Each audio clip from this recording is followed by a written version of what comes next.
Good day, all. Welcome back to Cruisin Classics YouTube channel. All you Ford fans out there today, we've got a real classic for you. It is a 1951 Ford Country Squire Woody Wagon. A true classic. The last year of real Woody wagons from Ford when they actually used real wood. And that wood did come from Ford on the upper peninsula of Michigan. They actually harvested that wood, and Ford used their own wood off their own property to make those panels. Very, very cool. A lot has been done to this car. It has undergone an extensive restoration. It's got slick new paint. This maroon paint looks really nice. Not quite show quality. It's really hard to find imperfections, so you've got to look long and hard. It is deep and very well done. You can see we've got a split windshield with chrome trim, bright wiper blades, this nice hood center spine. A couple things have been deleted up front though. Right here there would have been a hood ornament, and down here a colorful Ford crest badge, which have both been removed. But look at that cool front end. That beautiful chrome bar grille with the Dagmar bullets right there. Got the vertical guards on the grill or on the front bumper. These really ornate wraparound turn signal indicators, round headlights, and bright bezels. The bright work looks mirror finish. It's really good. I'm trying hard to keep my image out of it. As you move around to the side of the car, of course the wood is the star of the show beyond a doubt. I mean, the wood really grabs your eye. But there are some other things grabbing attention here too. Great wheel and tire treatment. What we've got is Halibran's Sweet Swirl wheels with those knockoffs on there, and staggered tires. The tires are Cooper's, but they are different on the front and back. Larger tires out back. As we look down the side, you'll see bright elements continue. It's got dual chrome side mirrors. Vent windows are trimmed in chrome. We've got this belt line chrome trim that runs all the way down the length there to the rear. And this wood is so pretty. It is a mahogany plywood in the center with either birch or maple as the exterior trim pieces here. And look at that gorgeous, highly figured old wood. Just beautiful. Absolutely stunning. Your bright fasteners everywhere to really make everything pop. Perfect fitment. Look at that. Just great lines. Got the bright original door handles on there. Even the interior locks. Check that out. Really, really cool. Windows, all new glass, whole way around. All new glass. Front windows roll up and down with ease. Rear windows, right here, slide back a little bit. They go back to right there where they stop. So they open up about 12 to 15 inches. This window slides back to get extra airflow. That's all right. I'm going to break a little secret here. We've got air conditioning inside, so you don't even need to roll down the windows. A couple other small details. Things have been deleted. There would be a V8 badge here and a Country Squire badge here. Both been removed. Again, for just a really clean look.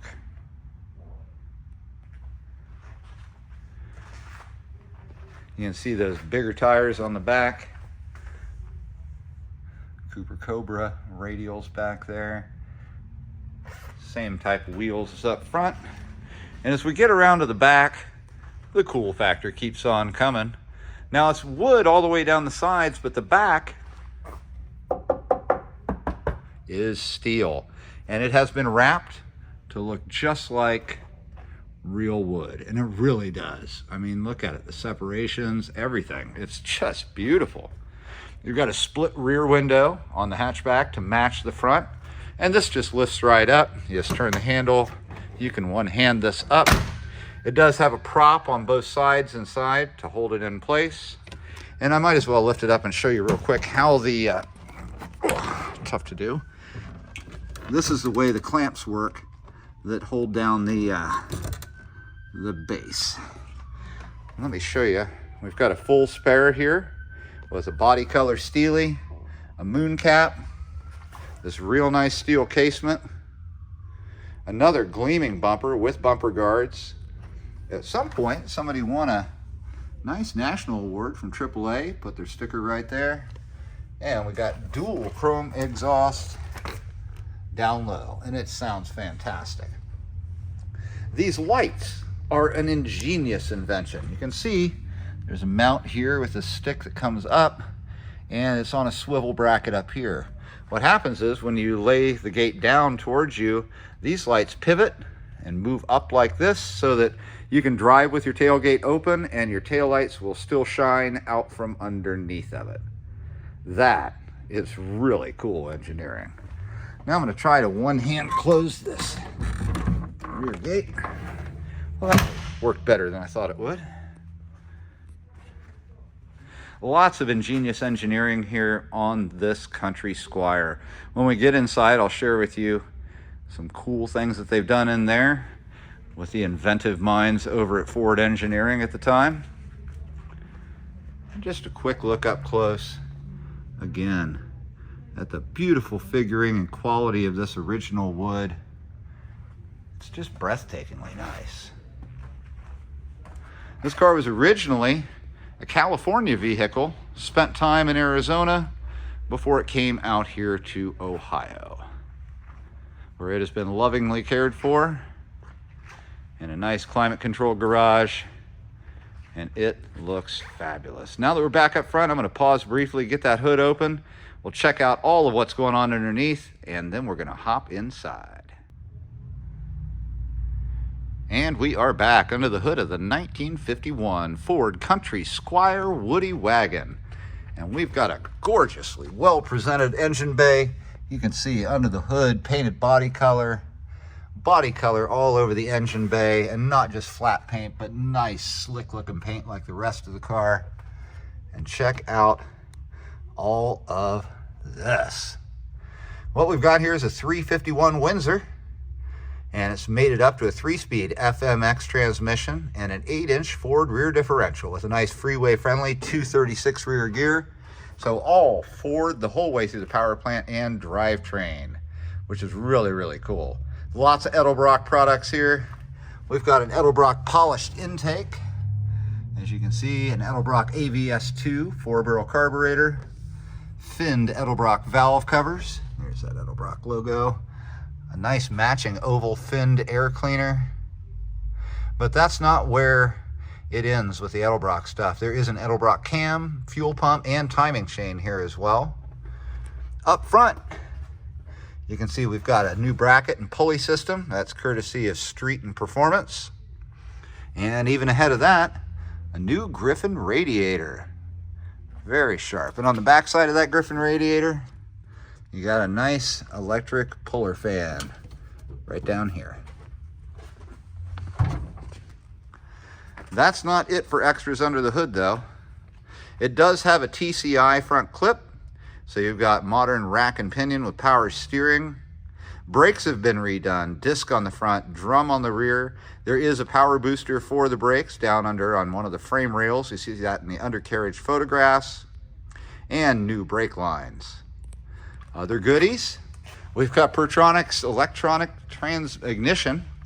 We've got a flamethrower coil, an American Auto wiring harness, and you can see here this nice polished AC compressor that does pump cold air into the cabin.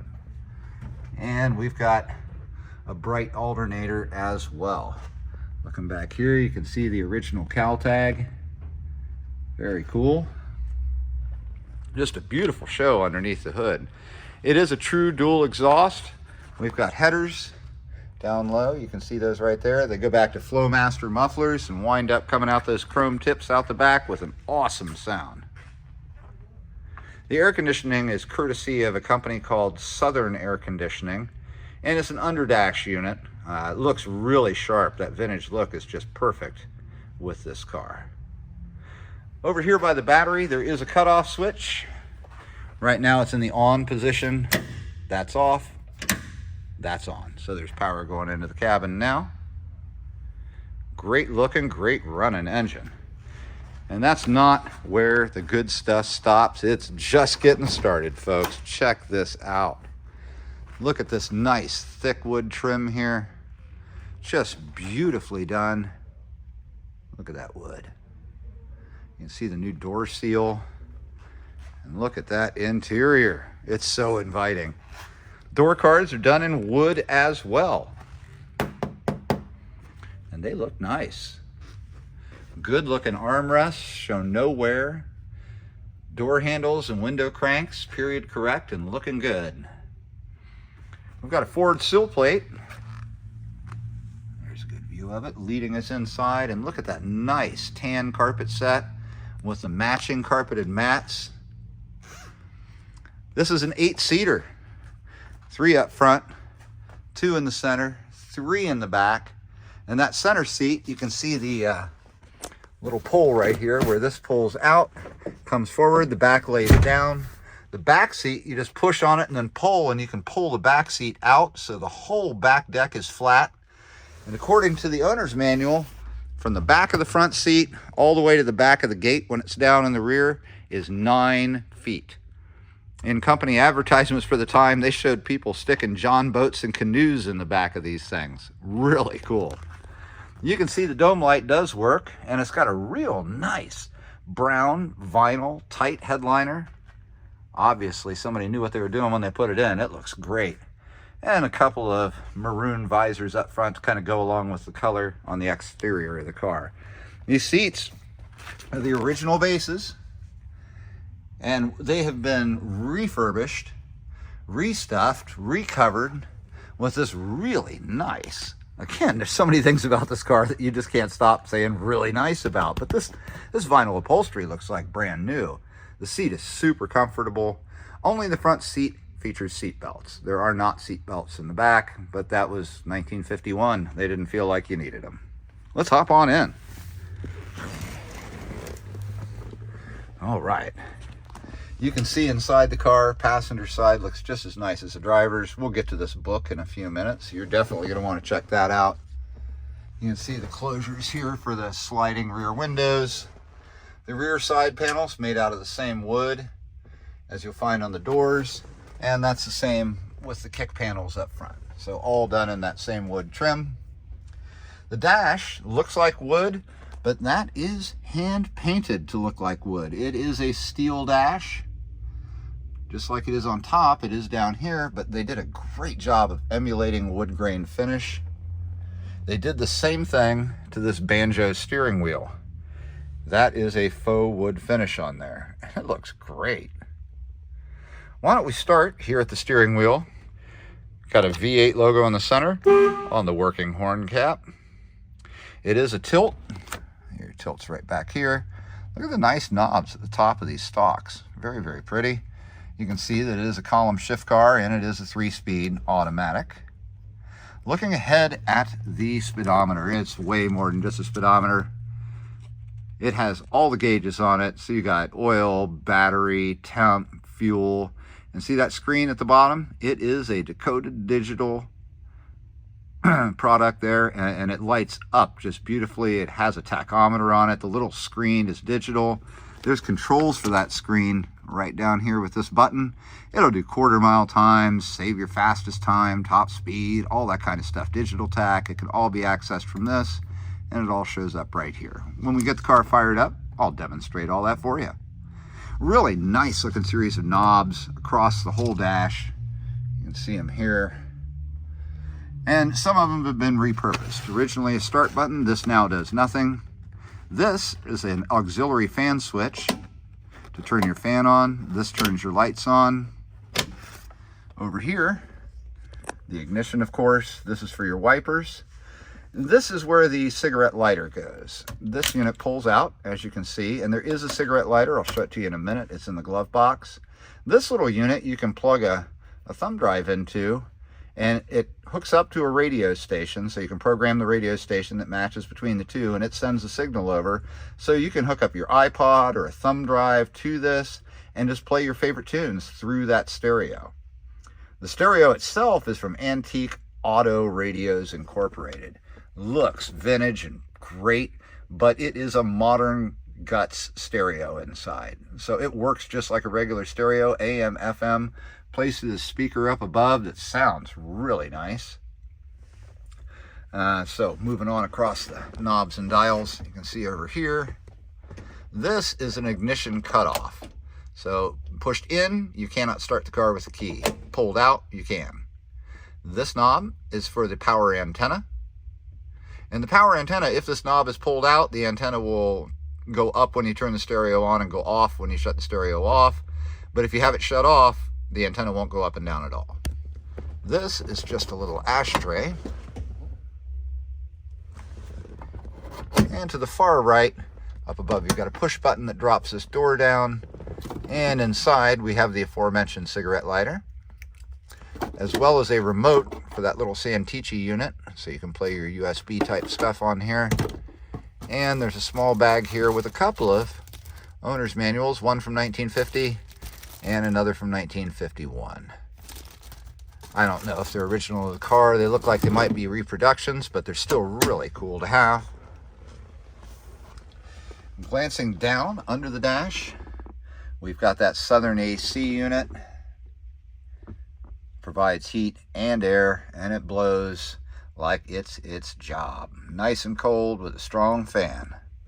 Continuing looking downward, we've got a little cup holder, storage box unit with a little caddy, like a mail caddy in it. Nice and handy. It doesn't color match the vehicle, but it looks good here, and it's plenty functional. The driver gets these really nice pedals, chrome accents on them. And one quick look back up at the dash again, I did not mention, we've got a working quartz clock here. You see it move? Oop, moved right there. A compass, non-original of course. And on that center seam is where they have put the rear view mirror. I'm excited to get this car fired up for you. I am in love with this Woody Wagon. You don't see these every day. It's a really special vehicle, and I feel lucky to be sitting in it, to be honest with you. All right, I've got the wrong key there. Let's get the right key.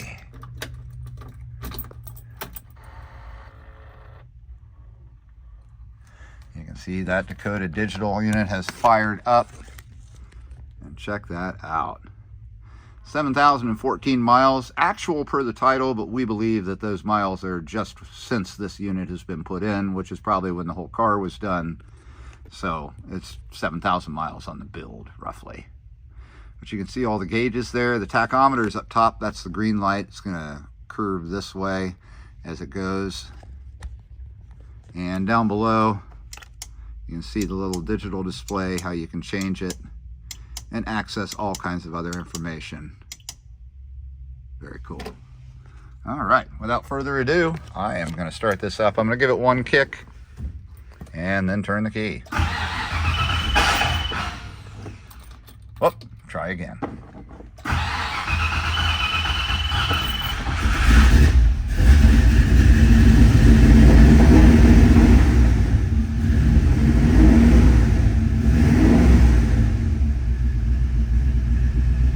Folks, what you saw was an ice cold start. Let's take a look here at our temperature. Way low on the temperature. Like I said, it hasn't been started all day. Got plenty of gas. Oil pressure's good. You can see the battery's working just fine. Check out that tach. Very cool. All right, when you pull this, you can hear the fan come on. And it just turns that electric fan up front on. This is for your lights. The headlights come on at that point. Over here, I'll show you the wipers. This does not pull, it just turns. And they are 2-speed wipers, as you can see. And they lay back down just as they should. I don't have a thumb drive to put in this unit, so I can't demonstrate it for you. But what I will do is show you how to make the radio work. You just unplug that, turn on the radio, and put up your antenna. There should be a go.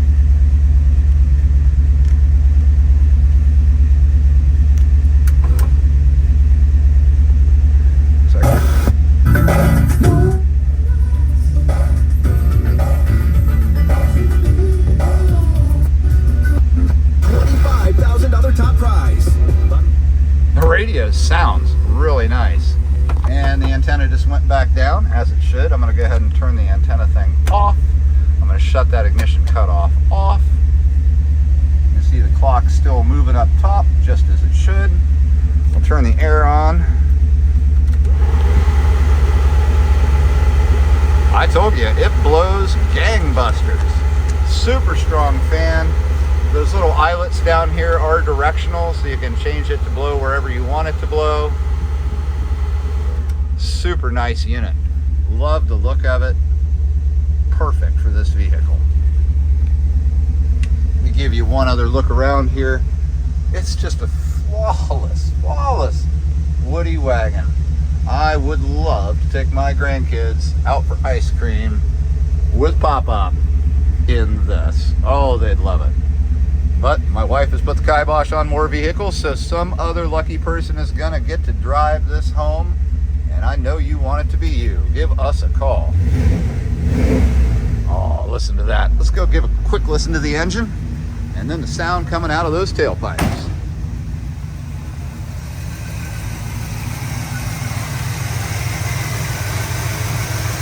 That 351 Windsor sounds great. Let's go give a listen in the back. I do urge you to check out the undercarriage photographs on our website. You'll see that the underside of this is very, very clean. You'll see the TCI stuff. You'll see some suspension upgrades up front. Tubular A-arms, the rack and pinion. I mean, it's nice. Sway bar up front. And it's been undercoated. You definitely want to check out those pics.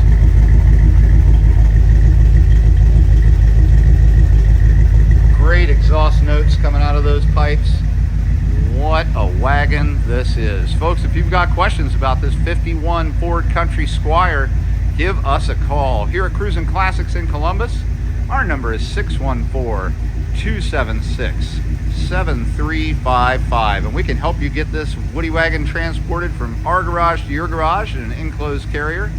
We can help hook you up with a company that'll get you financing on these classic vehicles, and we are here to answer your questions. Again, at Cruisin Classics in Columbus, Ohio, 614-276-7355, with the last year of the Ford real woody wagons made out of real wood. And this one still has its original wood, along with all the other great add-ons and upgrades, turnkey ready to hit the road today. We sure appreciate everybody joining us today. Remember to like, share, subscribe, and ring that bell. We'll be back again tomorrow with something else cool.